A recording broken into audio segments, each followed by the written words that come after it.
aba batakagira mbuga za district banze kugiraho urukiko ayo bagize ngo icyo okukinga obutare bw'amatungo ncyongera kusingamya ebyentunguka kuba kutushingirine barebezo areas ziri affected bazitaho effort bazikarantininga baziteraho na za footbath ezo batutera wira why Sheema alone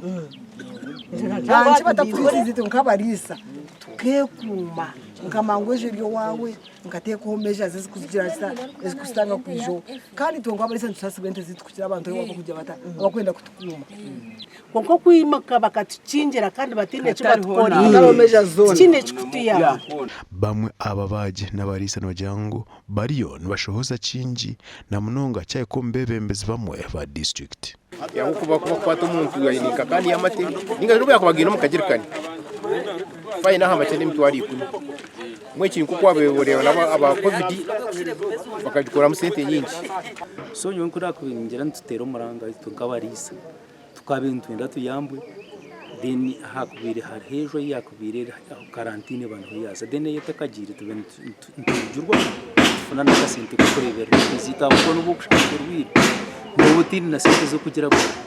mukuru w'intebe ya gatano awa Sheema district Sheema tumujije bahanda no yakoze umuco okushaba Abariisa n'abashobozi okumuhamu evrovice aije abagarchemu decision era arabe munanya ninjira ki ni influencing ngo babahe hoki a break then babaho a break hati barere what can happen exactly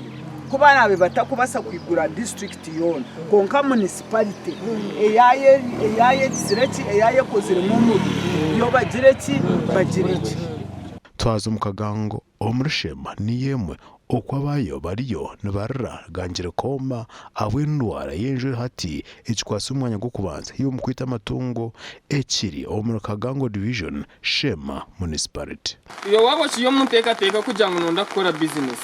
nonda kushobora amate noza kugiyanga hente zona zaiza kufazikaho aha kuba hati omucyara yarga kuferwente ya abira inente zibiremwe yafa yasigenyina na yuke kurwana yargo hata matagobe n'utwara kurwono kono kiyanka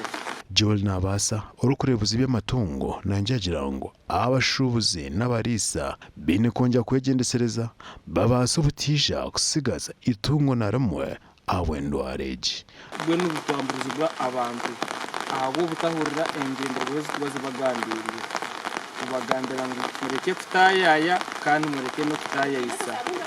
ubagandira ngo mureke kugumana umucwanuza mutambuzente kurwo farms kuzo muzindi hakubibe byagumza munevaho obyo tukabura kutambura gashakwa Michael atwakire